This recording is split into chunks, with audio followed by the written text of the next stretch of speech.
चिन्तासन्तानहन्तारो यत्पादाम्बुजरेणवः त्वय्यानां तान् निजाचार्यान् प्रणमामि मुहुर्मुहुः। यदनुग्रहतो जन्तुः सर्वदुःखातिगो भवेत् तमहं सर्वदा वन्दे श्रीमद्वल्लभनन्दनम्। अज्ञानतिमिरान्धस्य ज्ञानाञ्जनशलाकया चक्षुरुन्मीलितं येन तस्मै श्रीगुरवे नमः। नमामि हृदयशेषे लीलाक्षीराब्धिशायिनम् लक्ष्मीसहस्रलीलाभिः सेव्यमानं कलानिधिम्। चतुर्भिश्च त्रिभिस्तथा षड्भिर्विराजते योऽसौ पञ्चधा हृदये। करें आरंभ।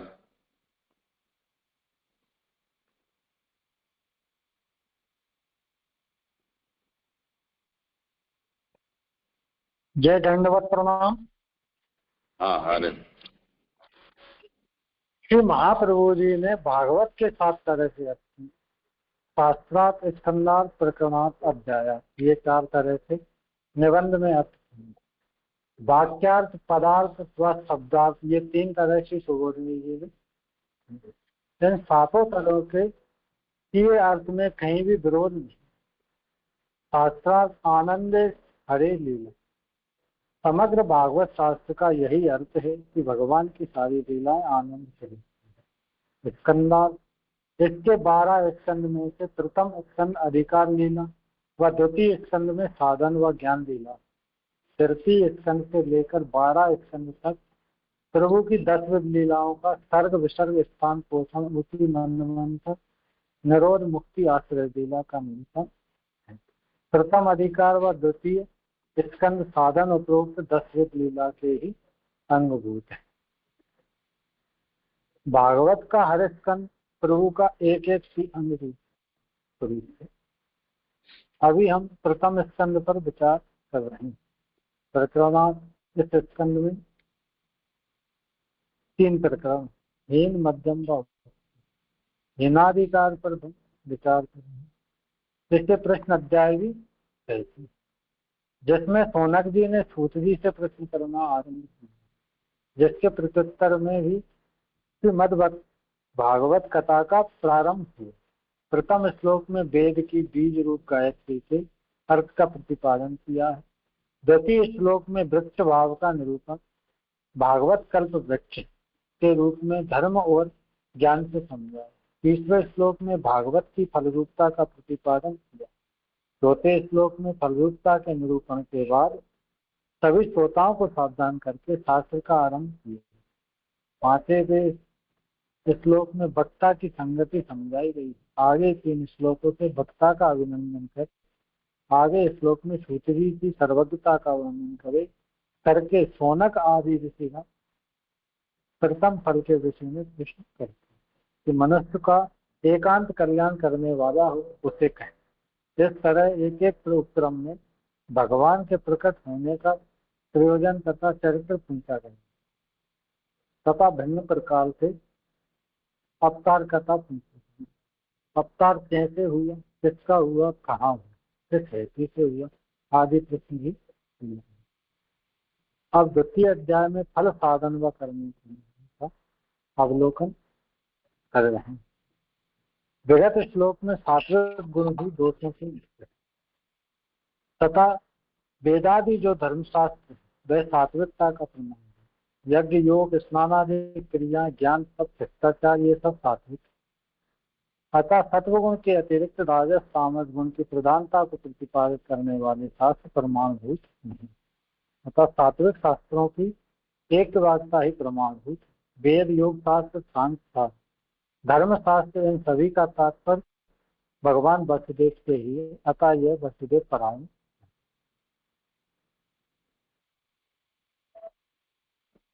आवाज आप थोड़ा प्रयास करें कि आवाज साफ आए। आपकी बाद में जो बोलते हैं अंत में वो शब्द दब जाते हैं, हमें स्पष्ट समझ में नहीं आता है क्या बोल रहे हैं। जी जी, नेटवर्क का प्रॉब्लम थोड़ा। आवासार्थ इस तरह युक्ति पूर्वक भगवत साक्षात्कार कल्याणकारी फल के स्वरूप का तथा भागवत से लेकर भगवत कथा रति पर्यंत भगवत प्रसाद की प्राप्ति कराने वाले साधन के स्वरूप का निर्णय किया।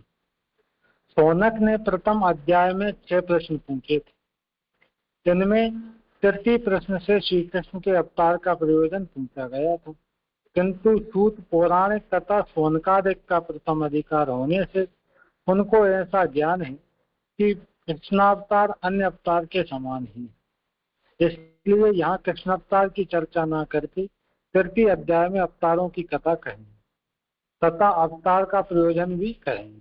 तदंतर चतुर्थ प्रश्न से श्री कृष्ण के उदार चरित्रों को कही यह पूछा गया है। इसका उत्तर यहाँ सा एवेदम सस जागृ आदि 5 श्लोकों से देते हैं। सा एवेदम सस जागृ भगवान आत्माय तद असद रूपया 400 गुण माया गुणों विभु। श्लोकार्थ इसी निर्गुण सर्व समर्थ भगवान ने गुणमयी तथा ऊंचे नीचे रूप वाली प्रतिकृति रूप सृष्टि को अपनी सर्वभवन सामर्थ्य रूपा माया से सर्वप्रथम किया। इन 5 श्लोकों में से सा एवेदम सत्याग्र में सृष्टि लीला का, कया विलसिते वेशु में प्रवेश लीला तथा हव वहितो वहिनी में नानत्व लीला, असो गुणमयी में भोग लीला तथा भाव यत्येस में रक्षण लीला का निरूपण। सगुण और निर्गुण में कोई अंतर नहीं, ये बताने के लिए यथाक्रम 5 श्लोकों से 5 लीलाओं का निरूपण किया गया। सा एवं पद से यह तात्पर्य है कि सृष्टि निर्गुण से ही होती, क्योंकि प्रथम सृष्टि में निर्गुण से गुणों की सृष्टि बताई गई। रजो मिश्रित 3 गुणों से भी सृष्टि होती है, तम से मिश्रित 3 गुणों से संहार होता है तथा सत्व मिश्रित 3 गुणों से पालन होता है। गुणों के अधिष्ठाता देवता ब्रह्मा विष्णु महेश के शुद्ध रजोगुण सत्वगुण तथा तमोगुण यथाक्रम शरीर रूप है। यहाँ संपूर्ण दृश्यमान जगत कार्य है। एक प्रश्न था, मैं पूछ लूं पहले जी। इसमें जो आगे जो श्लोक था ना, जो आगे वाला जो श्लोक है पेज 103 पे जी, उसमें जो पहली लाइन है उपरोक्त यही वेद आदि मध्यम अधिकारी तथा उत्तम अधिकारी के लिए अन्य प्रकार से कहे गए हैं। तो ये जो है वो जरा समझना था कि जो आगे वाला जो वेद आदि है वो इस तरीके से मध्यम अधिकारी के लिए और उत्तम अधिकारी के लिए अलग से कैसे हो सकता है?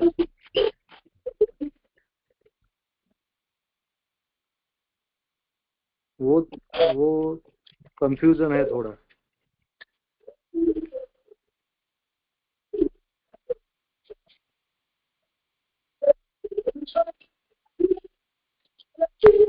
जी देवेंद्र जी, आप अपना स्पीकर बंद कर दें और कान पर फोन रख के और इस तरह से बोलें। स्पीकर फोन बंद कर दें।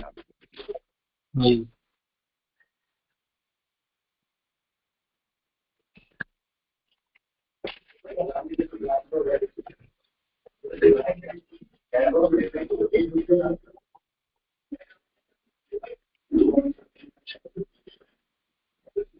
अब आप प्रश्न का उत्तर दें, स्पीकर फोन बंद करके आप प्रश्न का उत्तर दें।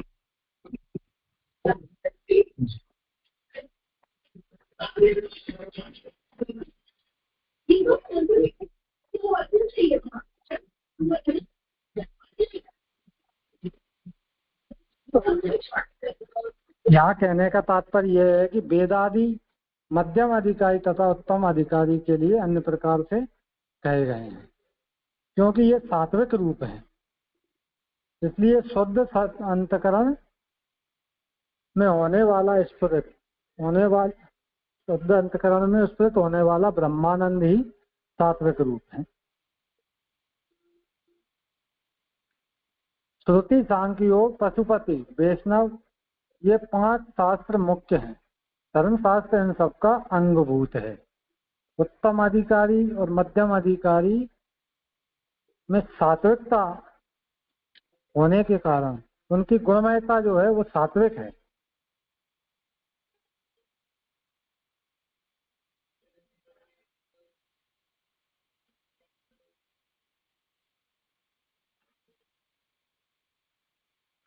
नहीं, वो ख्याल नहीं आया कि आप क्या बोल रहे हो, यानी किस तरीके से वो आ रहा है, वो समझ में नहीं आ रहा है जरा।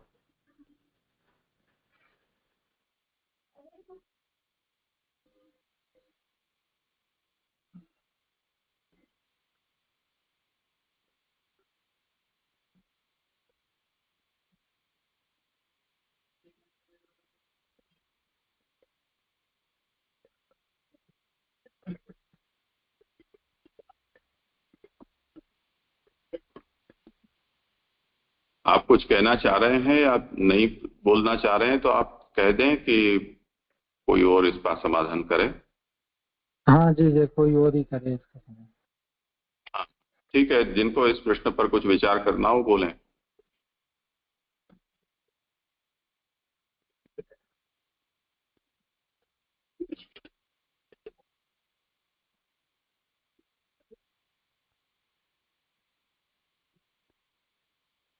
तेजस, अपना प्रश्न जरा फिर से समझा कर कहो।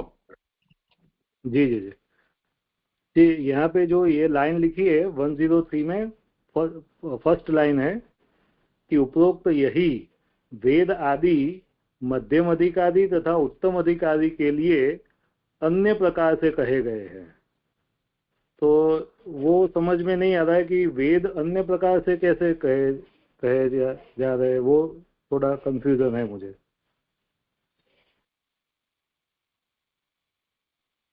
तो देख लो, इसमें समझ लो ये विषय पूरा। कल हमने जो विस्तार किया था उसी को थोड़ा और फिर से समझना पड़ेगा। विषय चल रहा है ये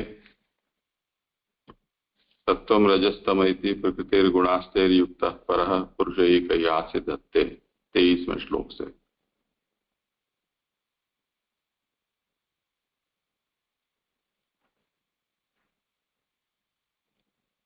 वो 23वां श्लोक से जो आरंभ हुआ है उसका भी मूल है वो 22वें में है, जहां ये कहा जा रहा है कि इसलिए शब्द के तात्पर्य को जानने वाले कवि लोग परम हर्ष के साथ अंतःकरण को प्रसन्न करने वाली भगवान वासुदेव की भक्ति करते हैं। तो वासुदेव की भक्ति को यहां से प्रस्तुत किया गया। तो ज्ञानी लोग क्यों वासुदेव की भक्ति करना पसंद करते हैं, उसका समाधान 23वें श्लोक में दिया। श्रेयांसी तत्र खलु सत्वतनोर नृणाम स्युः, मनुष्य को श्रेय की प्राप्ति तो तत्वतनु विष्णु से होती है।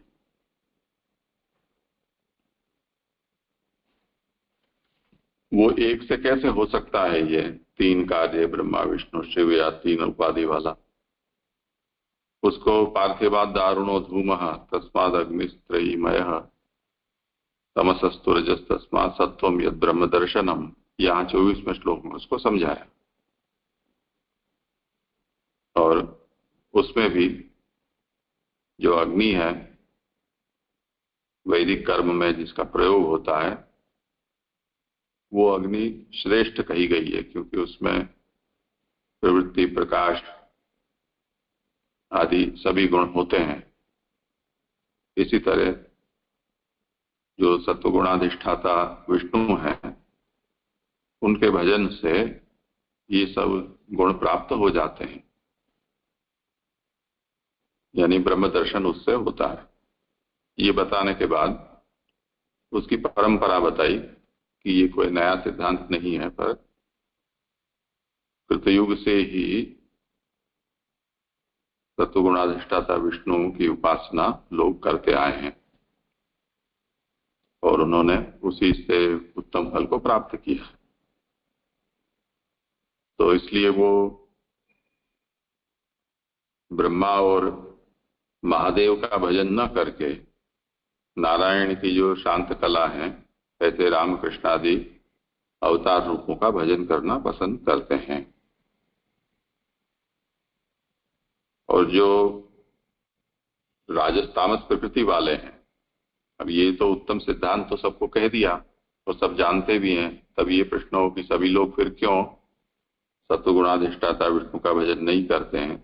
तो उसका कारण ये बताया कि शरीर गुण और स्वभाव के भेद से 3 प्रकार के गुण होते हैं। तो उसके कारण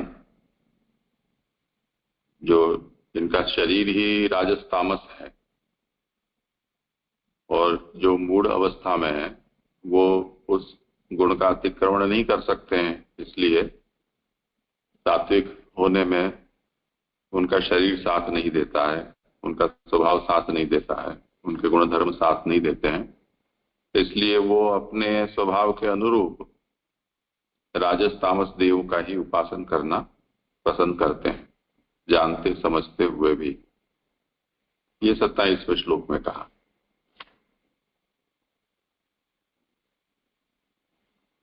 और अब आगे इसका फलितार्थ बताते हुए ये कहा कि वेद, मख, योग, सभी क्रियाएं, ज्ञान, तप, धर्म, ये सब वासुदेव परक हैं और जो गति यानी अंतिम फल है वो भी वासुदेव ही है।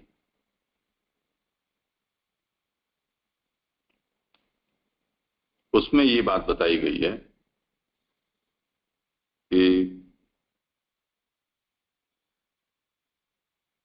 तो वो नीचे देख लो कि प्रथमाधिकारे सर्वम गुणमयम इति ज्ञानम मुख्यम युक्ते प्राधान्यात् अतः सत्वपरत्वम सर्वेषाम इति। यानी प्रथमाधिकार जब होता है, अब सत्वगुण जो है वो निर्दोष कहा गया है। तत्र सत्वम निर्मलत्वात् प्रकाशक मनामयम। सत्व है वो निर्मल है, प्रकाशक है, अनामय है। सत्वम सुखे संजयति, तो वो सुख को पैदा करता है। सत्वात् संजायते ज्ञानम, सत्वगुण की वृद्धि होने पर ज्ञान होता है। तो इस तरह से जो सत्व है वो सभी प्रकार के दोषों से मुक्त होने से, अगर प्रथमाधिकार है तो उसमें ज्ञान की मुख्यता कही गई। इसलिए यहाँ जो वेद का विषय चल रहा है उसको लेकर आज्ञा करते हैं कि जो प्रमाण है उनमें सत्वोपाधि रूप है। इनमें वेद सात्विक प्रमाण है। इसी तरह यज्ञ आदि भी वो सब सात्विक कहे गए। तो जब वेद, यज्ञ, योग, क्रिया, ज्ञान, तप, धर्म, फल ये सब वासुदेव परायण है और वासुदेव क्योंकि विशुद्ध सत्व में निष्ठ हैं या विशुद्ध सत्वात्मक हैं, इसलिए सत्वगुण से अतिरिक्त राजस या तामस गुण की प्रधानता का प्रतिपादन करने वाले शास्त्र प्रमाणभूत नहीं है। तो प्रमाणभूत कैसे नहीं है वो विषय हमने कल कानूनी दस्तावेज के उदाहरण से समझा था। शास्त्र के रूप में प्रमाण है परंतु राजस तामसता का निरूपण करने वाले हैं, तो इस अर्थ में उनका स्वतंत्र या स्वतः प्रामाण्य नहीं। इसी तरह शास्त्र के अतिरिक्त जैसे यज्ञ, योग, क्रिया इत्यादि ये भी सब, उनके ऊपर भी यही नियम है, अर्थात जो साधन राजस तामस में प्रमाणभूत नहीं है। इसलिए सर्वत्र सर्व में सात्विक भाव करना चाहिए और यही प्रथमाधिकार माना गया। तो तात्पर्य निकला कि प्रथमाधिकार वेद, यज्ञ, योग, तपादि में सर्वत्र सात्विक रखता है।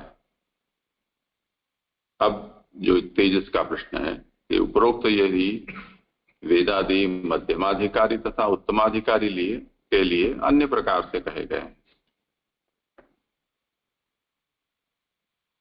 तो अन्य प्रकार से कहे गए इसका मतलब क्या? उत्तमाधिकारी के लिए तो कह दिया, अब प्रथमाधिकारी के लिए, और जो मध्यमाधिकारी है और उत्तमाधिकारी है उनके लिए प्रकारांतर से कहा गया है। उसको मूल से देख लो, एतेव मध्यमाधिकारे अन्यथा वक्तव्या उत्तमाधिकारे च। तो कल हमने इस बात को देखा था कि जैसे राजस तामस आदि पुराण कहे गए हैं, उसी तरह से भगवद गीता में भगवान ने श्रद्धात्रय विभाग योग में तप, यज्ञ, बुद्धि, श्रद्धा, इन सब के भी सात्विक राजस तामस प्रकार होते हैं, उसका निरूपण विस्तार से किया है। तो ऊर्ध्वम गच्छन्ति सत्वस्था, मध्ये तिष्ठन्ति राजसा, जघन्य गुण वृत्तिस्था, अधो गच्छन्ति तामसा, ऐसे भगवान आज्ञा करते हैं कि जिनकी स्थिति गुणाधीन है, ऐसे जो भी प्राकृत मनुष्य हैं, वो यदि तामस हैं तो उनकी अधोगति होगी, राजस होंगे तो मध्य में रहेंगे, सात्विक होंगे तो उत्तम गति होगी। इसीलिए देव, दानव, मानव, इनको भी देव सात्विक है, मानव राजस है, दानव है वो तामस है, ऐसे उनका 3 विभाग किया गया और उनके स्थान भी ऊर्ध्व, मध्य और अधोलोक के रूप में बताए गए। अब जो मध्यमाधिकारी है उसके लिए यही वेद, यज्ञ, योग, क्रिया, ज्ञान, तप, धर्म, गति, ये अन्य प्रकार से उसके लिए कहे जाएंगे। प्रथमाधिकारी के लिए इस प्रकार से कहा है, और उत्तमाधिकारी होगा तो उसको तो गुणातीत होना है। तो यहाँ वासुदेव परायणता भी बताई गई है, वो सात्विकों के लिए कही गई है या सात्विक होने के लिए कही गई है, पर यह भी कोई आखिरी बात नहीं है, क्योंकि इससे आगे गुणातीतता है। तो उत्तमाधिकारी अन्य प्रकार से कहा जाएगा। अब उसी का आशय यहां पर बताते हैं कि सर्वेषाम येषांच अंतःकरण शोधकत्वात् सत्वपरत्वम् सुख फलत्वाच्च। अब चाहे मध्यमाधिकारी हो, चाहे उत्तमाधिकारी हो या प्रथमाधिकारी हो, कोई भी हो, उन सब के लिए ये जितने भी बताए गए हैं यहाँ पर वेद, यज्ञ आदि, वो अंतःकरण के शोधक होते हैं और सत्वपरायण बनाने वाले होते हैं, और उसका फल सुख है। तो यदि कोई राजस या तामस अपने स्वभाव के अनुरूप साधन नहीं कर रहा है, और यदि वो सात्विक कर रहा है, सात्विक ही साधन कर रहा है, तो उसका वो अंतःकरण शोधक तो हो ही जाएगा। हो सकता है कि उसकी जो अन्य गुण वाली जो अवस्था है, वो अवस्था भी लंबे समय में या कई जन्मों में परिवर्तित हो भी जाए, पर प्रश्न ये है कि तब फिर इन अन्य जो वेदादि हैं उनके मध्यमाधिकारी और उत्तमाधिकारी के लिए प्रकारांतर से कहें तो किस प्रकार से कहें? वो हमने देखा कि अति तामस जो होते हैं, उनकी अति तामसता का निवारण सीधा उनको राजस साधन या सात्विक साधन का उपदेश करने से कर पाना संभव नहीं है। इसलिए उनको तामस पुराण के द्वारा अति तामसता से थोड़ा ऊपर उठाया जा सकता है। जैसे भैंस, सूअर, ऐसे जो गंदगी को प्रिय मानने वाले पशु होते हैं, उनको एकदम से हम अच्छी स्वच्छ भूमि में अगर रखते हैं तो वो उनके स्वभाव प्रकृति से विरुद्ध है। वो जहां जाएंगे वहां भी वैसा ही गंदा कर देंगे। पर धीरे धीरे उनको स्थानांतरित करके कीचड़ आदि से मुक्त हो ऐसी जगह पर अगर आप 2-5 साल रखते हैं, तब फिर उनको वो अति तामसता है उससे एक तरह की अरुचि का भाव पैदा हो सकता है। ये अच्छा नहीं लग रहा है अब, तो वापस उनको अगर हम ऐसी गंदी जगह पर बैठाने को कहेंगे तो उसके लिए वो तैयार न भी हो, ऐसा स्वभाव में परिवर्तन हो सकता है। तो ऐसे अभिप्राय से ये जो शास्त्र और साधन हैं वो मध्यम या उत्तम अधिकारियों के लिए कहे गए हैं। इस तरह से सभी में समझ लेना है। हर एक का तो विस्तार कर पाना थोड़ा कठिन है, पर सभी में इस तरह से समझना होगा। ये समाधान हुआ हो तो बताना। जी जी जी। यानी उनके लिए उनको जो है वो तामसता से अति तामस से ऊपर लाने के लिए ऐसे ही वो पुराण और वो दिया जाएगा और फिर से उससे आगे वो राजस में आएंगे। तो वेद आदि भी उस तरीके से समझना है ऐसे। जी जी। वेद में जैसे अथर्ववेद है वो उसी प्रकार का है, जिसमें ऐसे जो तामसी वृत्ति वाले हैं उनकी मारण मंत्र का प्रयोग, अभिचार का प्रयोग, ऐसी सब चीजें, उनकी विधि विधान, ये सब मंत्र वो सब बताए गए हैं। तो ऐसे जो वृत्ति वाले होंगे वो इन साधनों का उपयोग करेंगे। उनसे उनकी शास्त्र में श्रद्धा होगी, यदि उनसे उनको सफलता प्राप्त हो गई किसी साधन से तो शास्त्र में श्रद्धा होगी, और श्रद्धा होगी तो जैसे उनकी ये मलिन इच्छा भी शास्त्र से पूरी हो गई तो उत्तम इच्छा भी शास्त्र का आचरण करने से क्यों पूरी नहीं हो सकती है, ऐसा विश्वास उसके ऊपर उनको बैठे।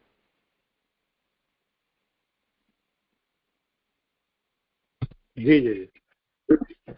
चलो, जैसे आपने ऐसे समझाया कि हाँ उत्तम और मध्यम अधिकारी के लिए अन्य प्रकार से परंपरा से बात कही गई है, यद्यपि साधन तो वही है और सब वासुदेव परक है। तो मेरा प्रश्न ये है कि ये जो प्रथमाधिकार से के मध्यमाधिकार उत्तमाधिकार की बात अलग है कि क्योंकि उनकी अवस्था ऐसी है, पर इन लोग की समझ वासुदेव परकता की होगी जो भी साधन यज्ञ यागादि क्रिया तप वगैरह कर रहे हैं, या तो फिर उनकी समझ वासुदेव परक नहीं है पर साधन वासुदेव परक है, इस तरह कैसे समझना? जैसे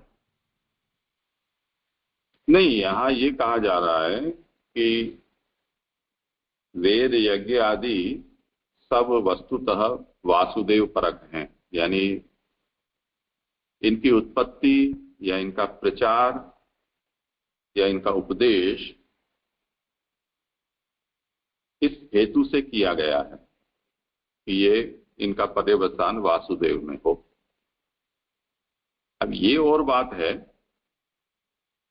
कि अधिकारी जो हैं वो अपनी अपनी रुचि स्वभाव के अनुसार इन चीजों का उपयोग करते हों। तो जो मैन्युफैक्चरर है, जैसे कोई चीज बनाई जाती है, वो बनाने वाले ने जिस हेतु से बनाया होता है वो तो उसका आदर्श हेतु होता है, पर उपयोग करने वाला यदि उसका अपनी इच्छानुसार उपयोग करे तो उसमें बनाने वाले का क्या दोष है। जैसे वॉशिंग मशीन है वो कपड़े धोने के लिए होती है, पर एक बार वॉशिंग मशीन का रिपेयर सेंटर में ऐसी समस्या आई, एक आदमी ने अपना वॉशिंग मशीन वहां भेजा, खराब हो गया है, तो उन्होंने देखा तो उनको समझ ही नहीं आया कि ये क्या चीज है। तो उन्होंने पूछा कि आप इसका क्या करते हो, तो कि हम तो इसमें से मक्खन निकालते हैं।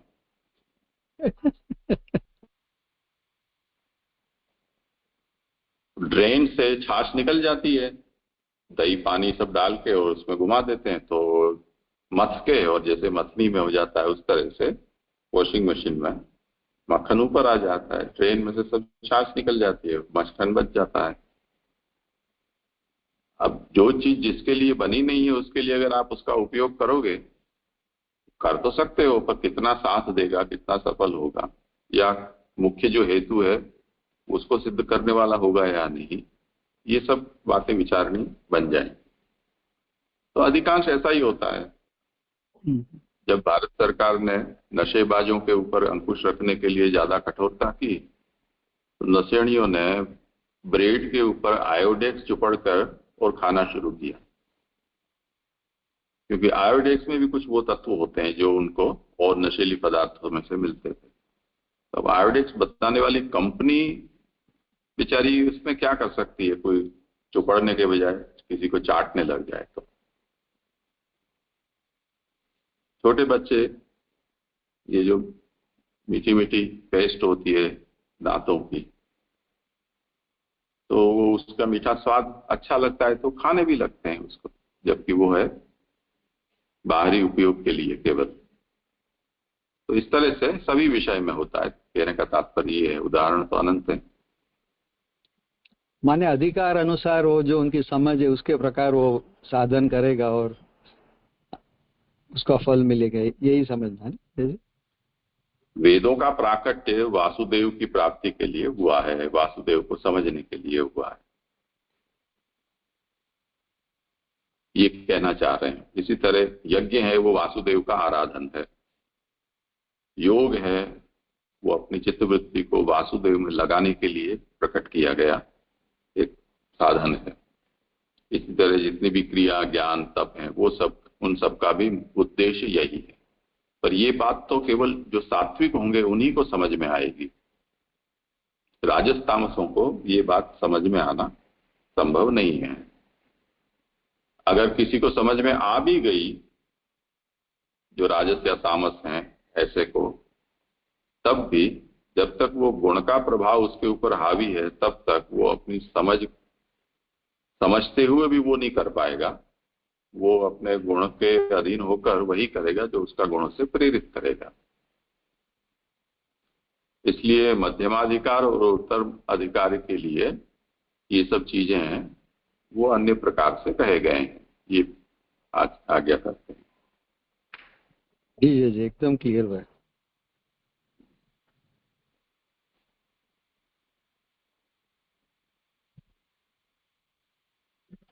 ठीक है, देवेंद्र जी करें आगे।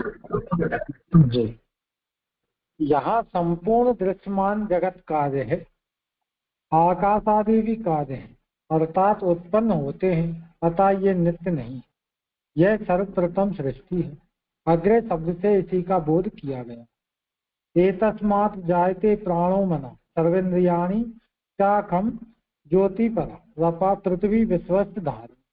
प्राण मन सर्वेन्द्रिया, आकाश, वायु, अग्नि, जल तथा विश्व को धारण करने वाली पृथ्वी, ये सब भगवान से साक्षात उत्पन्न होने वाली सर्वप्रथम अग्रय सृष्टि है। सृष्टि के अन्य बहुत से भेद हैं, जिनका निरूपण तत्वदीप निबंध ग्रंथ में किया गया। वैष्णव शास्त्र में ही इस प्राथमिक सृष्टि का निरूपण हुआ, जिसमें माया को इसका निमित्त कारण बताया। वेदों में तो स्वधर्म, स्वशक्ति तथा काल, कर्म, स्वभाव की सृष्टि ही प्रथम सृष्टि कही गई। इसलिए अनंत गुणपूर्ण भगवान ने ही अपनी सर्वभवन सामर्थ्य रूप माया से इस आत्म रूप जगत को उत्पन्न किया। यह माया सद असद की अर्थात ऊंचे नीचे सभी की प्रतिकृति रूप है। यही माया का स्वरूप है। इस माया में अपना संयोजन करके, इसे अपना अधिष्ठान बनाकर अपने आप को भी प्रकट करते हुए भगवान ही जगत रूप में उत्पन्न होते हैं। जैसे स्वर्णकार सांचे में डालकर प्रतिमा आदि सुगमता से बना लेता है, उसी तरह माया भी एक सांचा है जिसमें सद असद ऊंचे नीचे पदार्थ डाले जाकर निर्माण किए जाते। इस प्रकार सृष्टि का निर्माण सुगम बन जाता है। माया ऊंचे नीचे सभी की प्रतिकृति है। माया का यही स्वरूप, जिसका निर्देश सदस्य रुपया पद से किया गया है। यह माया भगवान के पास ही रहती है। निंद्रा भी भगवान की शक्ति है। यह निंद्रा शक्ति जीव को सुषुप्ति दशा में भगवान के पास ले जाती है। यहाँ जीव माया पर्यंत गमन काल तक स्वप्न अवस्था में तथा भगवत पर्यंत गमन काल तक निंद्रित दशा में रहता है। यही निंद्रा जीव को पुनः अपनी पूर्वावस्था में ले आती है। विद्या शक्ति जीव को भगवान के निकट अवश्य ले जाती है, किंतु निंद्रा शक्ति की तरह वह पुनः जीव को पुनः पूर्वावस्था में नहीं लाती। इस प्रकार भगवान की अनंत शक्तियां हैं। वेद मतानुसार वो माया रूप साधन का अवलंबन किए बिना ही भगवान स्वयं ही अपने आप को जगत रूप बनाते हैं, ऐसा कहा गया। इसलिए गढ़े गए डाले गए पात्र की तरह वैदिक तथा पौराणिक जगत में भी भेद है। वस्तुतः ये दोनों ही भगवत रूप है। जगत मिथ्या है, यह पक्ष प्रमाणिक नहीं। श्लोकाचार से सृष्टि के और भी प्रकार हैं, यह निर्देश किया गया। असो पद प्रत्यक्ष का निर्देशक है। यहाँ भगवत धर्म के निरूपण में से हृदय में उत्स्फुरित भगवान को मानो बाहर ही देख रहे हैं। इस तरह सूत जी अंगुली से निर्देश कर रहे हैं। अनंत गुण वाले भगवान के स्पर्श से माया भी उसी प्रकार की आकृतिमयी तथा गुणमयी हो जाती तथा गुणों के उत्तम मध्यम और हीन भेदों द्वारा ये माया सत्वगुणी रजोगुणी तथा तमोगुणी नामों से जानी जाती है। मायाकृत स्पर्श से भगवान में गुण रूपता अथवा आकृति रूपता नहीं आती। इसी का निर्देश यहाँ अगुणा पद से किया गया। भगवान प्राकृत गुणों से रहित है, माया के स्पर्श से सगुण नहीं है। यहाँ शंका होती है, भगवान के स्पर्श से माया तो गुणमयी हो गई, किंतु माया में प्रविष्ट होकर तथा जगत रूप होकर भी भगवान निर्गुण ही रहे। यह कैसे? इसका समाधान यह है कि भगवान विभु अर्थात सर्व समर्थ है। वह माया को सगुण बताते हुए भी स्वयं निर्गुण ही रह सकते हैं। ये यहाँ पर ये जो निंद्रा भी भगवान की शक्ति है, यह निंद्रा शक्ति जीव को सुषुप्ति दशा में भगवान के पास ले जाती है। ये तो फिर मुझे समझ में नहीं आया। ये तो देखेंगे पहले। ये तो बहुत पूरा श्लोक आपने केवल पढ़ दिया, कुछ विषय का निरूपण तो आपने किया नहीं है। हम ये अपेक्षा रखते थे कि जो प्रस्तुति करें वो एक एक पंक्ति को पढ़कर उसको समझाए, उसमें जो बात नहीं समझ में आए वो पूछे।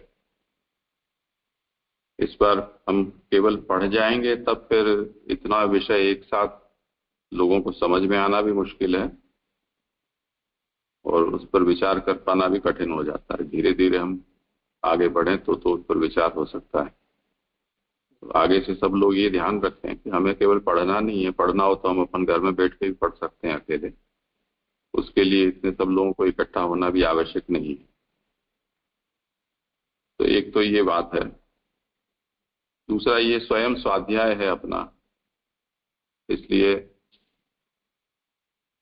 अगर कोई इस विषय को नहीं समझ पा रहा है और अगर वो पूछता भी नहीं है तब उसका तो कोई उपाय नहीं है।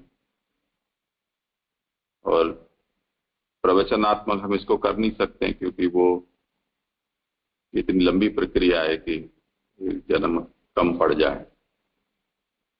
और जो लोग जुड़े हुए हैं उनसे हम ये आशा रखते हैं कि और अपेक्षा भी रखते हैं कि जो श्लोक चलने वाले हैं कम से कम उस अध्याय का नित्य वो पाठ करें जब तक वो अध्याय चल रहा है। दूसरा, जो श्लोक आगे आज होने वाला है वो 2, 4, 5 बार पढ़कर समझकर वो तैयार रहें, जिससे कि जब हम विचार करने बैठें तब उनको विषय का संबंध भी पता हो और पढ़ रखा हो तो कुछ जो बात समझ में नहीं आई वो प्रश्न के रूप में भी रख सकते हैं या अभिप्राय भी अपना दे सकते हैं। तो आशा अपेक्षा ये रखी गई है। अब जो भी जैसे हो रहा है सो ठीक है।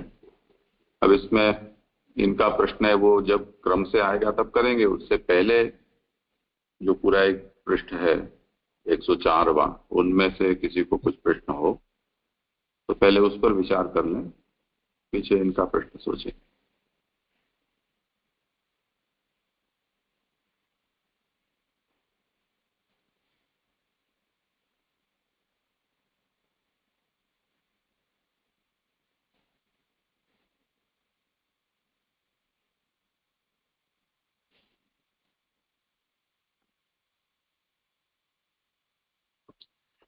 जी दंडवत प्रणाम जी। यहाँ जो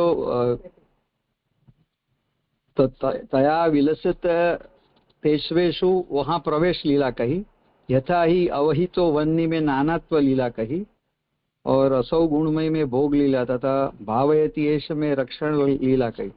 तो यहाँ मूल श्लोक में तो वो बात जो मूल श्लोक में खाली असौ गुणमयी है, तो दूसरी लीला का संदर्भ कैसे समझना चाहिए? हाँ, देवेंद्र जी करें समाधान।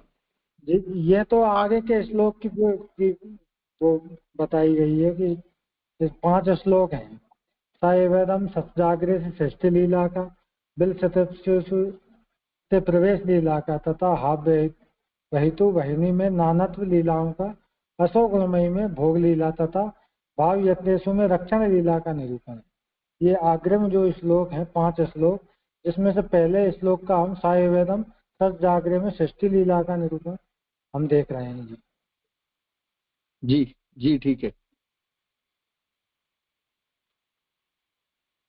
देवेश कुछ कहना है?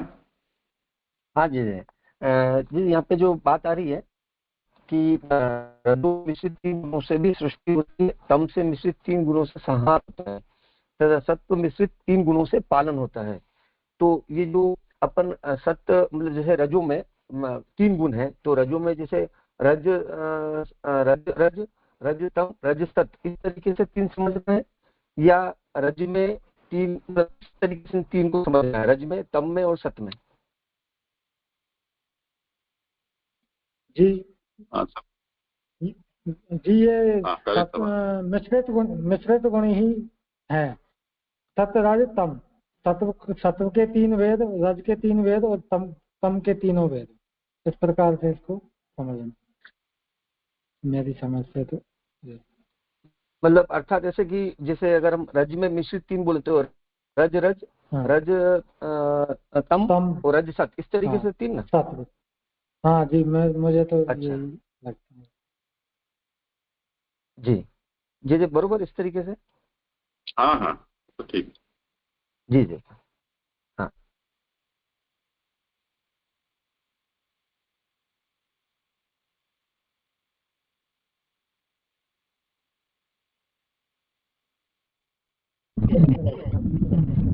हाँ जी जी धन्यवाद।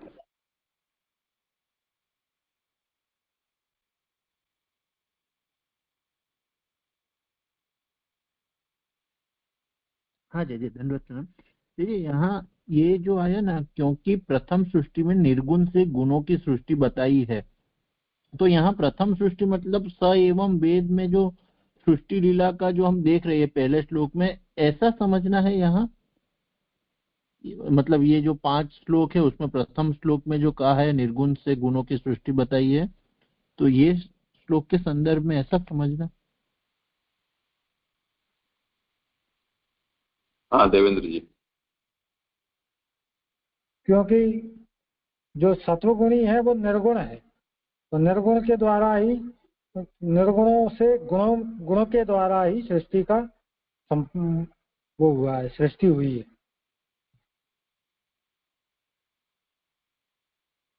तत्वगुणी निर्गुण है,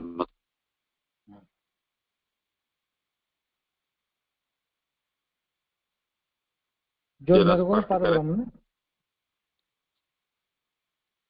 अभी आपने जो कहा वो फिर से स्पष्ट करें जरा। जी जी जी, जो ब्रह्म है वो निर्गुण है, और निर्गुण के द्वारा ही गुणों को धारण करके ये सृष्टि की रचना हुई है। ये ऐसा कहने का मेरा।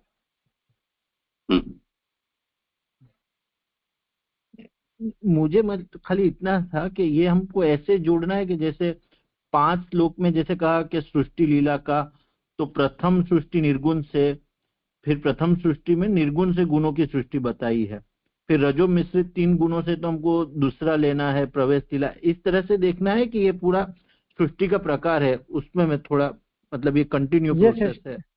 हाँ, कंटिन्यू प्रोसेस है सृष्टि के प्रकार का। अच्छा, तो प्रथम मतलब ये शुरुआत प्रथम इसलिए वो है कि पहले क्या होता है उस रेफरेंस। जी हाँ जी।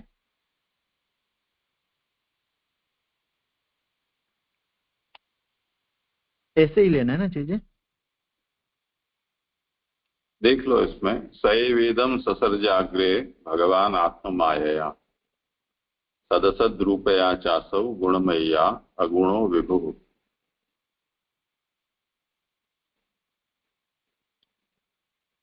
अगुण विभु ऐसे जो भगवान हैं, उन्होंने अग्रे यानी सबसे पहले उन्होंने ही इन सबको सर्जा अपनी आत्म माया से। तो जो भगवान है वो कैसे हैं? वो अगुण है, गुण रहित है। उस विषय पर यहां ये कहा जा रहा है कि सएव पद से यह तात्पर्य है कि सृष्टि निर्गुण से ही होती है, क्योंकि प्रथम सृष्टि में निर्गुण से गुणों की सृष्टि बताई गई है।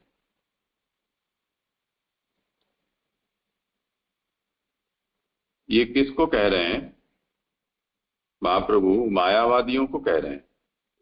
इसी तरह जो सांख्यवादी हैं उनको ये कह रहे हैं, क्योंकि मायावादी ये कहते हैं कि सगुण ब्रह्म सृष्टिकर्ता होता है, निर्गुण तो सृष्टिकर्ता नहीं है। क्योंकि जो निर्गुण है वो निष्कल, निष्क्रिय, शांत, निरवध्य, निरंजन ऐसा है, वो अकर्ता है। निर्गुण, निर्धर्मक, निराकार, निर्विशेष ऐसा है, तो उससे सृष्टि हो ही नहीं सकती है।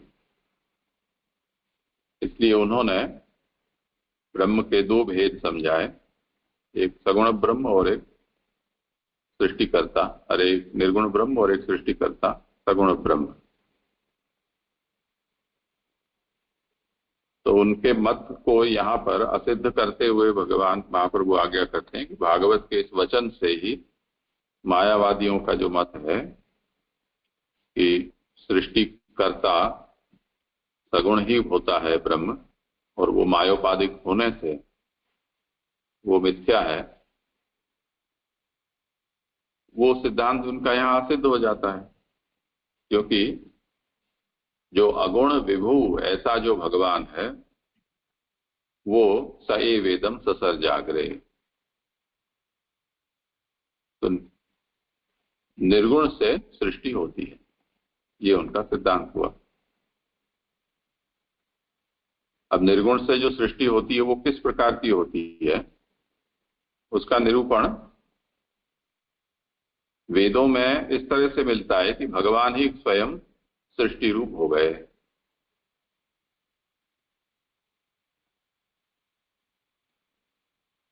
तो एतस्मात् जायते प्राणो मनः सर्वेन्द्रियाणि च खम वायुर्ज्योतिराप पृथ्वी विश्वस्य धारिणी। ऐसे उपनिषद हमें ये बताता है कि उससे ये सब हुआ, यानी वो स्वयं ही इस रूप में हो गया।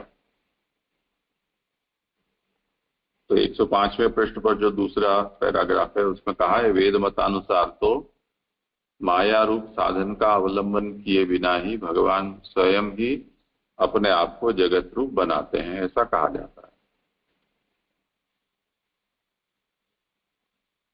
इसलिए घड़े गए और ढाले गए पात्र की तरह वैदिक तथा पौराणिक जगत में भेद है। तो वैदिक प्रक्रिया क्या बताई गई है कि जैसे सांचा है उसमें पिघला हुआ जो भी धातु आदि है उसको हम ढाल देते हैं तो वो सांचे का आकार ले लेता है।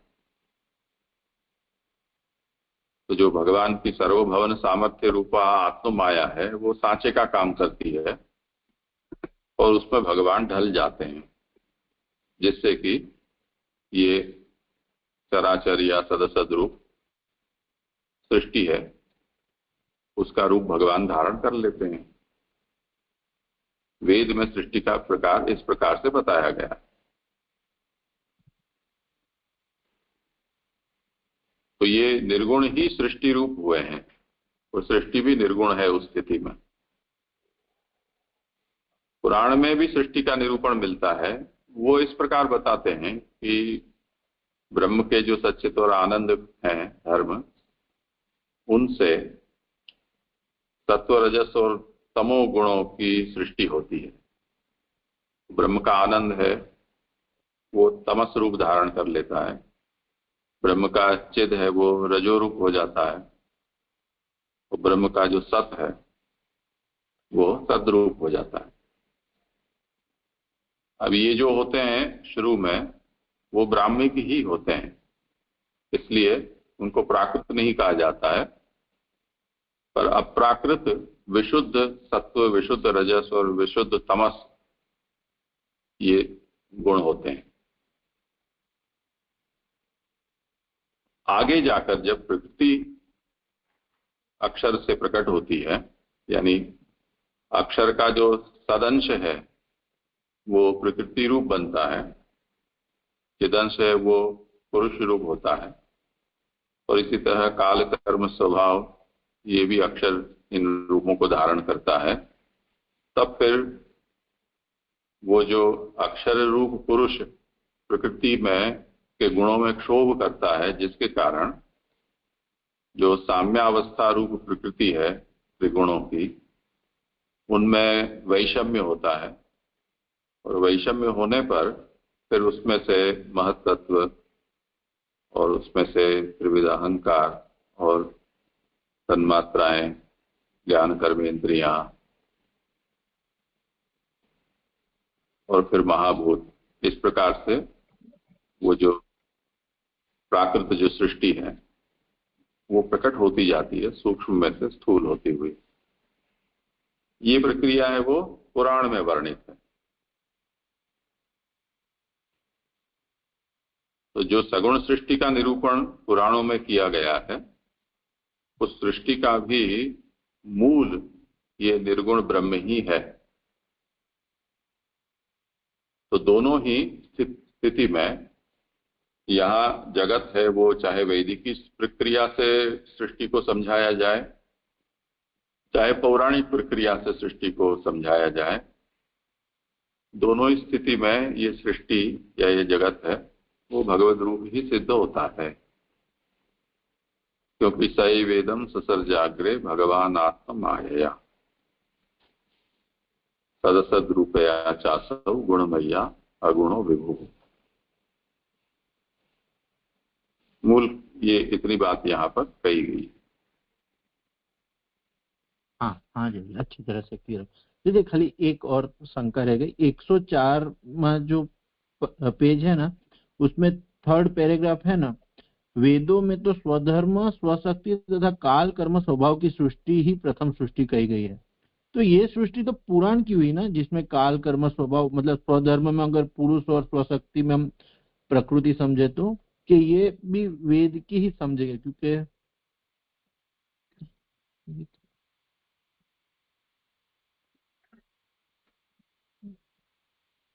मतलब इसमें क्या कहना चाह रहे हो मैं समझ नहीं आ रहा हूँ। पुराण की क्यों और वेद की क्यों नहीं?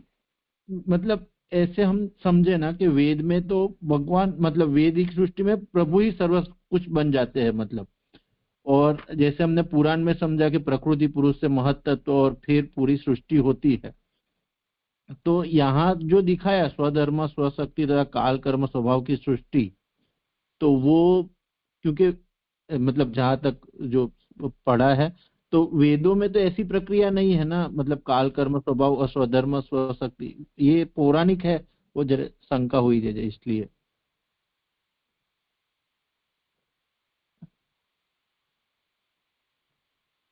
पुराण तो अलग तरह से करता है ना। पुराण क्या कहता है? जैसे हम तृतीय स्कंद में हम देखते हैं तो कपिल देव जी पूरी सांख्यिकी प्रक्रिया से सृष्टि का वर्णन हमें समझाते हैं। इसी तरह अभी हम आगे बढ़ेंगे तो ब्रह्मा जी आएंगे। पहले भगवान जो अनंत शयन है उनमें से ब्रह्मा का प्राकट्य होगा। फिर ब्रह्मा ये खोजेंगे कि मैं कहां से आया, मैं कौन हूं, क्यों आया, अब मुझे किसके लिए प्रकट किया गया है। और तब फिर भगवान से उनको ये पता चलेगा कि तुमको तो सृष्टि प्रकट करने के लिए प्रजापिता के रूप में प्रकट किया गया है। तब फिर ब्रह्मा सृष्टि करेंगे।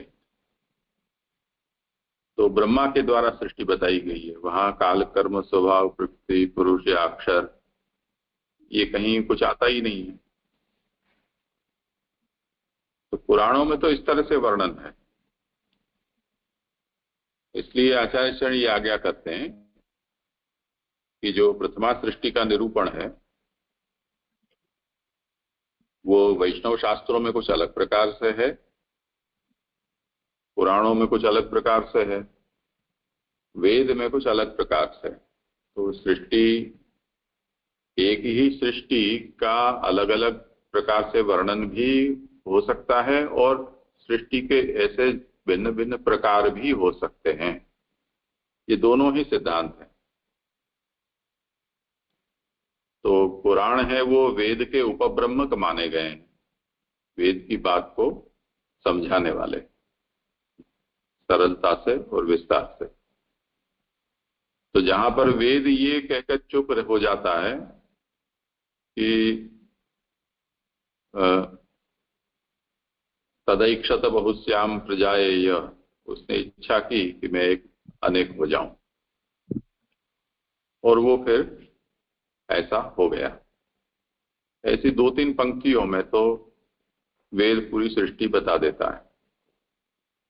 अब कैसे वो इस सृष्टि के रूप में हुआ, क्योंकि सृष्टि में प्रतीयमान जो उसके गुणधर्म है उनको हम सोचें तो कुछ और प्रतीत होते हैं, और ब्रह्म का जो वर्णन आता है उनमें ब्रह्म के गुणधर्म पर सोचते हैं तो कुछ अलग समझ में आता है।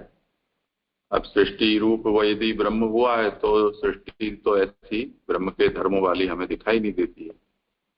तो सृष्टि में जो गुणधर्म हैं वो ब्रह्म में सोचे नहीं जा सकते हैं। तब फिर ब्रह्म सृष्टि रूप हुआ कैसे?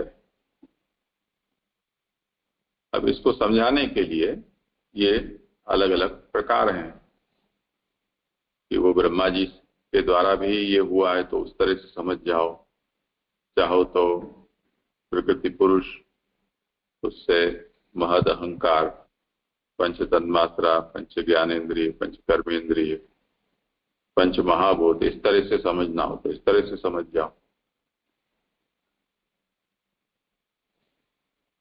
तो उसमें महाप्रभु ये आज्ञा करते हैं कि स्वधर्म, स्वशक्ति, काल, कर्म और स्वभाव, इनकी जो सृष्टि है वो प्रथमा सृष्टि है। वो वैदिक सृष्टि में इस तरह से समझाया गया।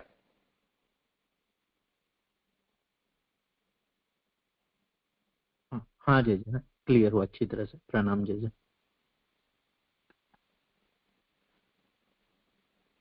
जी जी, ये वैष्णव शास्त्र को किस कोटि में रखेंगे? हम देखते हैं कि एक तो श्रुति, वेद आदि और अन्य सब स्मृति में गिने जाते हैं, तो उसमें पुराण आदि आ जाते हैं।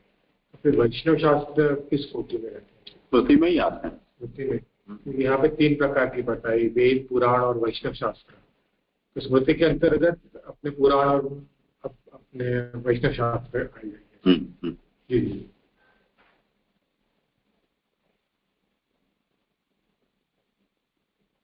हाँ, करें आगे।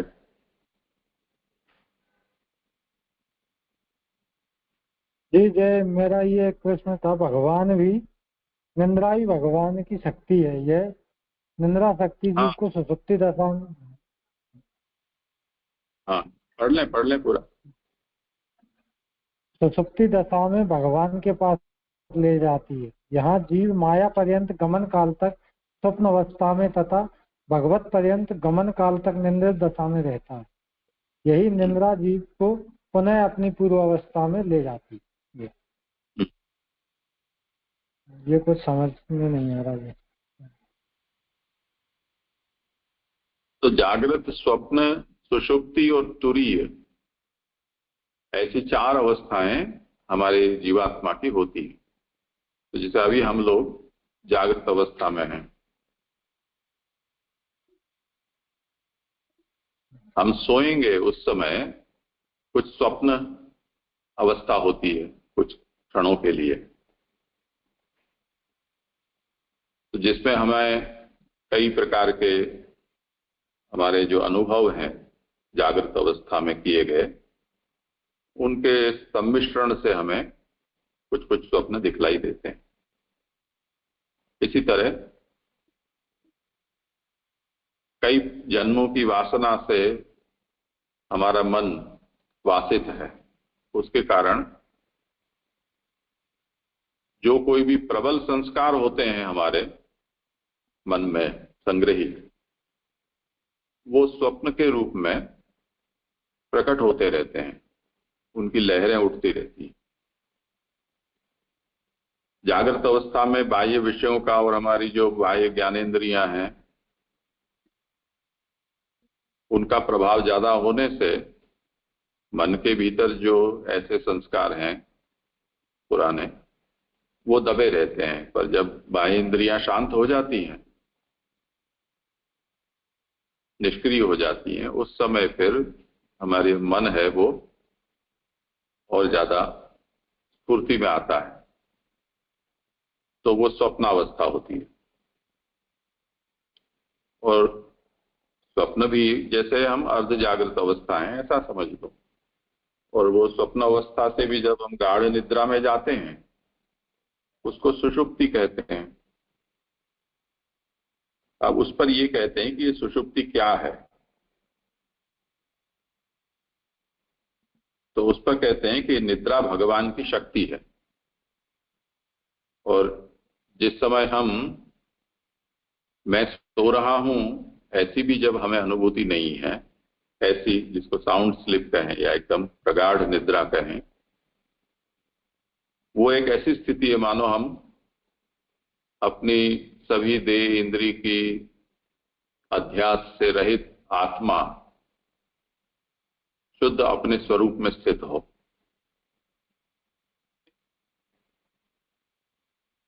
तो ऐसा मानो वो निद्रा हमें अपने जीव को भगवान में जाकर उसने रख दिया हो, ऐसी स्थिति है। क्योंकि उस समय न तो हमें बाह्य प्रपंच का कोई प्रकार का अनुसंधान है, न हमें अपनी सत्ता का भी बोध।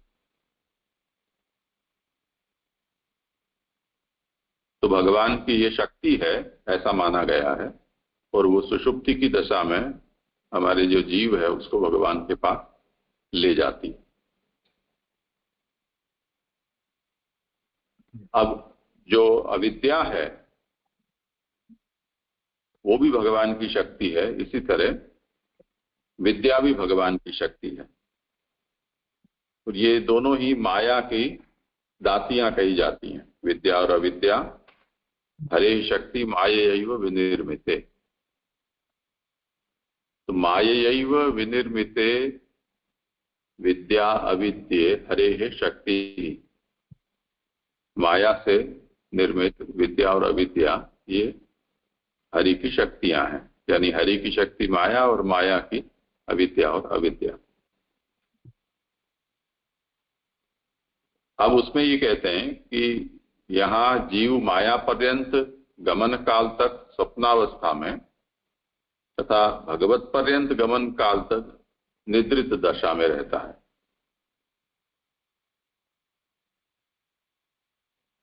तो जब निद्रावस्था होती है तब मानो हम भगवान के पास पहुंचे हुए हैं, और यदि हम स्वप्नावस्था में हैं तो माया पर है। अब निद्रा है वो जीव को पुनः पूर्वावस्था में, यदि हम जग जाते हैं तब जीव जहां पर है वहां पर पुनः आ जाता है। और यदि ये जागृत अवस्था विद्या शक्ति के प्रभाव के रूप में प्रकट हुई, तब ये होगा कि वो विद्या जब भगवान तक हमें ले जाएगी तो निद्रा जैसे हमें वापस लेकर आती है, ऐसे हम वापस नहीं आएंगे संसार में, यानी मुक्ति होगी। उसको तुरीय अवस्था कहते हैं। तो सोने जगने से हमारा आवागमन होता रहता है, ऐसा समझो, गए और वापस आए। और जब विद्या ने अविद्या का निवारण कर दिया, तब फिर वो जीव भगवान तक पहुंचा जो वापस नहीं आया। ये सभी कुछ को यहाँ भगवान की शक्ति के रूप में निरूपित किया गया।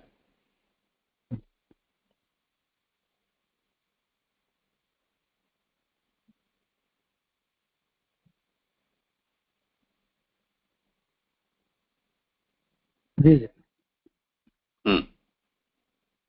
करें भले आगे। जी। आभासार्थ इस तरह भगवान के सत रूप से जड़ जगत की उत्पत्ति कहकर उसी भगवान के आनंद रूप से अंतर्यामी की सृष्टि को कहते हैं। तया विलसते स्वेषु गुणेषु गुणवाणी अंता प्रविष्टा आवाति विज्ञानेन विजृंभित। भगवान श्लोकार्थ भगवान की अपनी इस माया शक्ति द्वारा आकार को प्राप्त करके विचित्र प्रकार से प्रकाशमान इन देव मनुष्यों की देह में पंच महाभूतों में तथा गुणों में अंतर्यामी रूप से अंत प्रविष्ट होकर वह भगवान सर्वत्र प्रकाश करते हैं और मानो वह भगवान गुणवान की तरह प्रतीत होते हैं। भगवान स्वयं सर्वज्ञ अंतर्यामी रूप से अंदर प्रवेश करके जीव को उसके विविध कार्यों में प्रेरित करते हैं और उसमें विविध ज्ञान का स्फुरण करते हैं। इस प्रकार भगवान अंतर्यामी रूप से सर्वत्र विज्ञान द्वारा प्रकाशमान होते हैं। प्रतिकृति साचा रूप होने से माया आकार की समर्पण है। इस माया से आकार समर्पण द्वारा मानव चित्त से गुणात्मक वेदादि देहों में तथा पंचभूतों में दृश्यमान गुणों में प्रविष्ट ये अंतर्यामी भगवान गुणवान की तरह प्रतीत होता है। प्रतिकृति यानी साचा रूप होने से माया आकार की समर्पक है। इस माया के आकार समर्पक द्वारा मानव चित्र विचित्र सद चित्र विभिन्न प्रकार के गुणात्मक देवादि देहों में पंच महाभूत पृथ्वी जल वायु आकाश आदि दृश्यमान गुणों से प्रेरित यह अंतर्यामी भगवान गुणवान की तरह प्रतीत होते हैं। यानी कि गुणों की तरह दिखाई देने वाले ऐसी प्रतीति आभास होता है। वस्तुतः वह प्राकृत गुणों से रहित है। अतः वे प्राकृत गुणों से रहित हैं क्योंकि उन गुणों की प्रकृति अमुक जगह ही उसके द्वारा होती है। क्योंकि उन गुण धर्मों की प्रकृति अमुक जगह ही उनके द्वारा होती है। शरीर के अंगार की लालिमा की तरह भीतर प्रविष्ट वही अंतर्यामी भगवान सामान्य जीवों में प्रकाशित यत कंचित होता है। शरीर के अंगार यानी कोयले की अंगार की तरह की लालिमा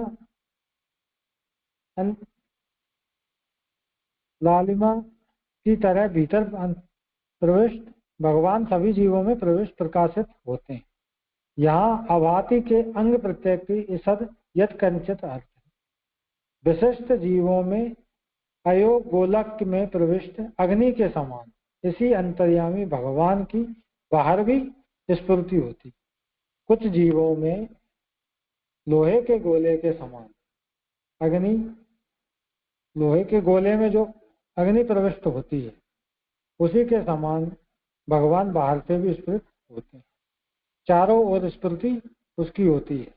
जिस तरह से चारों तरफ लोहे के गोले को गर्म करने पर वो चारों तरफ से गोला अग्नि स्वरूप ही दिखता है।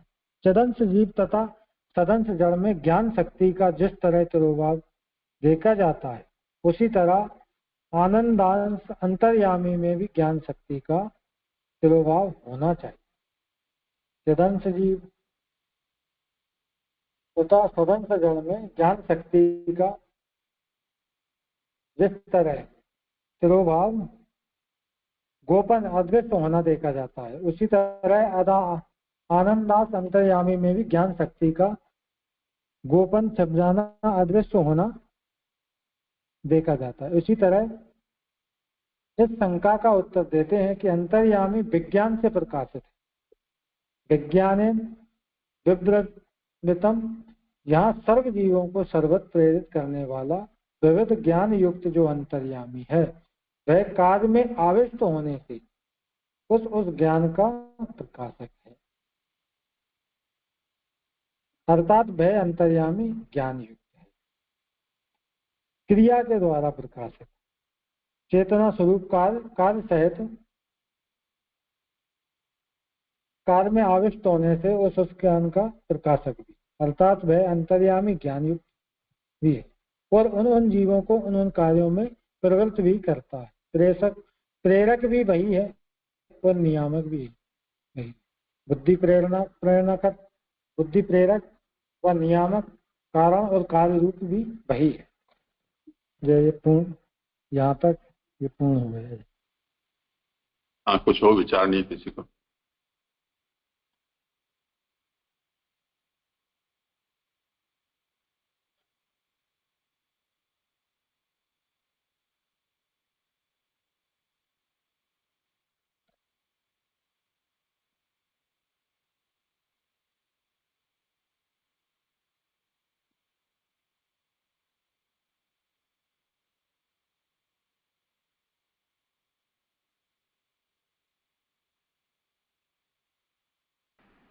ये जो पंक्ति जो अभी अपने जो अपने श्लोक लिया उसमें यहाँ पे जो पंक्ति आई है, उसी तरह आनंदांश अंतर्यामी में भी ज्ञान शक्ति का तिरोभाव होना चाहिए। जैसे ऊपर चिदंश जीव में वो सदंश जड़ में ज्ञान शक्ति का तिरोभाव बताया, उसी तरीके से अंतर्यामी में भी ऐसा सोचा जाना चाहिए, होना चाहिए। ये पंक्ति कुछ समझ में नहीं आ रही, इसको किस तरीके से विचारना चाहिए, सोचना चाहिए? तिरोभाव का अर्थ है छिप जाना या अदृश्य हो जाना। ठीक है। आनंदास अंतर्यामी, जो सदचित और आनंद सदांश जीव जो है, जो चिदंश जीव है उसकी, और जो सदंश जड़ है में ज्ञान शक्ति का जिस तरह तिरोभाव देखा जाता है। ज्ञान शक्ति यानी कि ये, इसको हम इस तरह से ले सकते हैं कि क्रिया द्वारा प्रकाशित, क्रिया द्वारा चेतना स्वरूप जो ठाकुर जी की क्रिया ज्ञान शक्ति है, उसका तिरोभाव वो छिपा रहता है। इसी तरह से आनंदास अंतर्यामी में भी ज्ञान शक्ति का तिरोभाव होना चाहिए। इस आशंका के उत्तर में यहाँ पे अंतर्यामी विज्ञान से प्रकाशित है, क्योंकि वो क्रिया स्वरूप, क्रिया शक्ति द्वारा चेतना स्वरूप से ही वो प्रकाशित है। यहाँ सर्व जीवों को सर्वत्र प्रेरित करने वाला विविध ज्ञान युक्त जो अंतर्यामी है, वही कार्य में आविष्ट होने से उसके ज्ञान का प्रकाशक भी, ये कहने का तात्पर्य। अच्छा, मतलब वो जो ऊपर पंक्ति थी कि अंतर्यामी भी ज्ञान शक्ति का तिरोभाव होना चाहिए, वो शंका थी, उसका समाधान में बताया कि अंतर्यामी ज्ञान युक्त भी है, क्योंकि वो ज्ञान के प्रकाशक हैं क्रिया में आविष्ट होने के कारण। ओके, अच्छा, समझ में आया।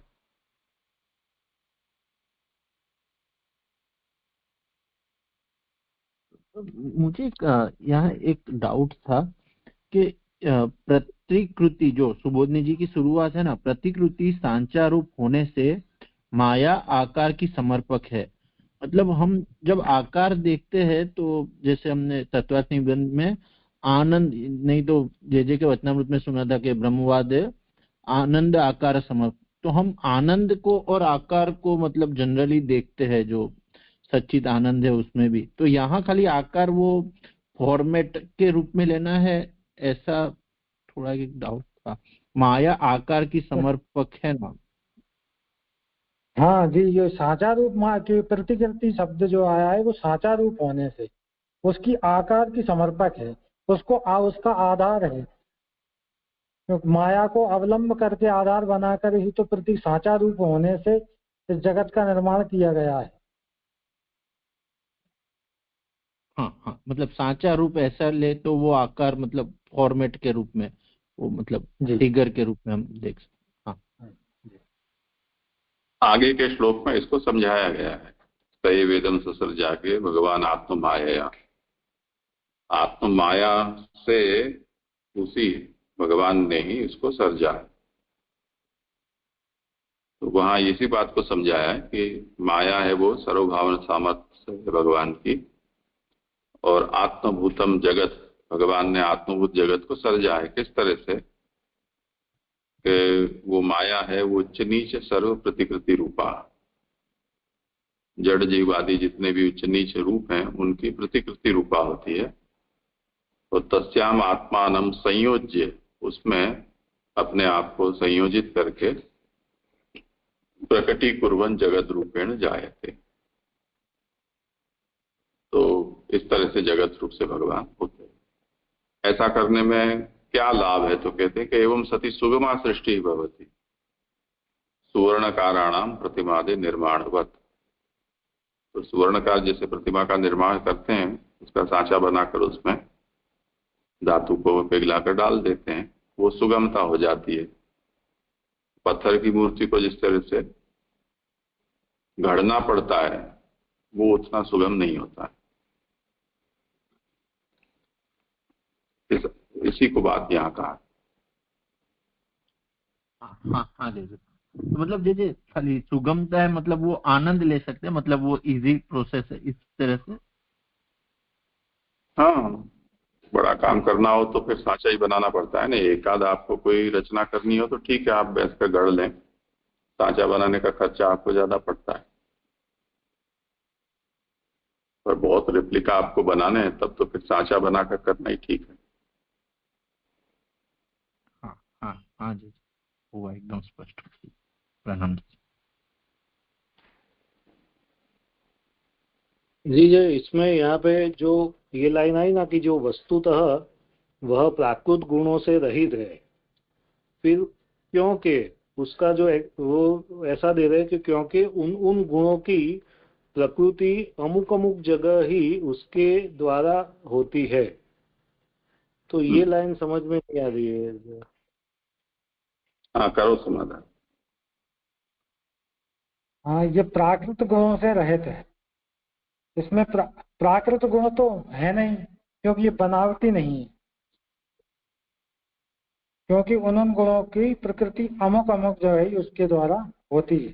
फिर आगे आया है उसमें खरीद के अंगार की लालिमा की तरह भीतर प्रविष्ट वही अंतर्यामी भगवान सामान्य जीवों में प्रकाशित होता है।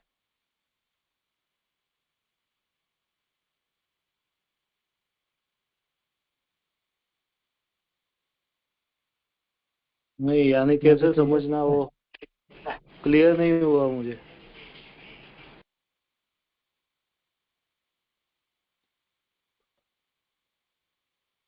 पहले ही आया है ना कि पंच महाभूतों में दृश्यमान गुणों में प्रविष्ट वह अंतर्यामी भगवान गुणवान की तरह प्रतीत होते हैं। गुणवान की तरह प्रतीत भी होती है उनकी, और वस्तुतः वह प्राकृत गुणों से रहित हैं, क्योंकि उनमें कोई प्राकृत गुण नहीं है, बनावटी गुण नहीं है, वो प्राकृत है, अप्राकृत है। क्योंकि उन गुणों की प्राकृति अमुक अमुक जगह ही उसके द्वारा होती है। ऐसा आया है, मुझे आगे दे दे करें और कोई करे।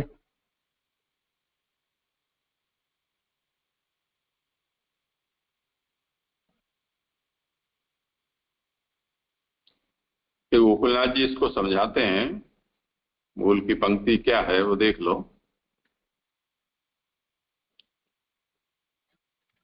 ये मायया आकार समर्पणेन विलसितेषु देवादिदेहेषु केषु भूतेषु च गुणेषु येषु परिदृश्यमानेषु गुणवानिव तेषां तेषां तत्र तत्रैव प्रवर्तनात्। ये जो अंतर्यामी का प्रकरण यहाँ शुरू हुआ है उसमें क्या कहते हैं कि तो भगवान, मूल में भगवान, आगे भी हम देख चुके हैं कि अगुण है, अगुण और विभू ऐसे जो भगवान है। तो अगुण जो भगवान है वो क्या करते हैं कि माया शक्ति को, एक जो भी अभिलषित भगवान को प्रकट करना है ऐसे नाम रूपों, ऐसे रूपों पर आकार बनने की आज्ञा देते हैं। जैसे देव दानव मानव ऐसे समझ लो, महाभूत समझ लो।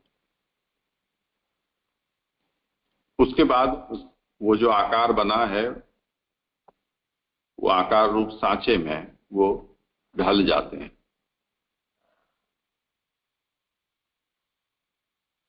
और ढलकर भगवान ही इन विभिन्न नाम रूप में प्रकाशित हो रहे हैं। अब जो नाम रूप प्रकाशित हो रहे हैं वो तो हमें निर्गुण नहीं दिखाई देते हैं, वो तो सगुण दिखाई देते हैं। पर जो भगवान बने हैं वो तो भगवान सगुण नहीं है। इसलिए यहाँ ये कहा कि वस्तुतः वो होते नहीं है, परंतु ऐसे लगते हैं कि जैसे सगुण हो गए।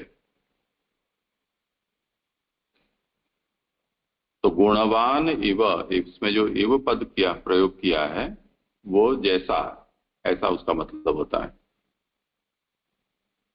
तो गुणेशु गुणवान इव, गुणों में जैसे कोई गुणवान प्रविष्ट हो गया हो ऐसा दिखाई देते हैं। तेषाम तेषाम तत्र तत्रैव प्रवर्तना, उसमें हेतु ये है। तो उन गुणों की प्रकृति अमुक अमुक जगह ही उसके द्वारा होती है। अब उसको आगे समझाते हैं कैसे होती है। तो उसका उदाहरण दिया कि जैसे खदिर लकड़ी है, खदिर की लकड़ी, खदिर यानी आपके यहाँ जो कत्था होता है, शिवपुरी में तो बहुत बड़े जंगल हैं उसके, तो वो लाल रंग का होता है, उसकी लकड़ी भी लाल रंग की होती है। उसको जब जलाते हैं तो वो लकड़ी का रंग है वो कुछ अलग दिखलाई देता है, उसमें लालिमा दिखलाई देती है। तो इस तरह से जो भीतर प्रविष्ट अंतर्यामी हैं जो भगवान, वो जीवों में प्रकाशित होते हैं। वो सामान्य रूप से प्रकाशित होते हैं, और यदि विशिष्ट में प्रविष्ट हुए तो अयोगोलकन न्याय से विभूति रूप में वो प्रकाशित होंगे।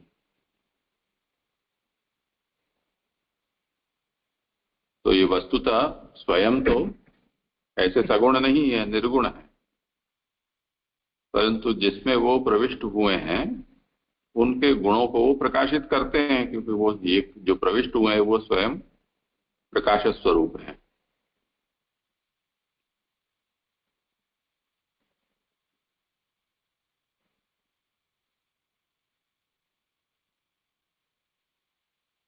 जी जी जी, आया समझ में। और यहाँ पे जो विशिष्ट गुण जीव जो है वो विभूति ही लेना, या तो ऐसे भक्त भी ले सकते हैं, या ऐसे भी हो सकता है ना? हाँ, तो भक्त भी विभूति है। जी जी जी।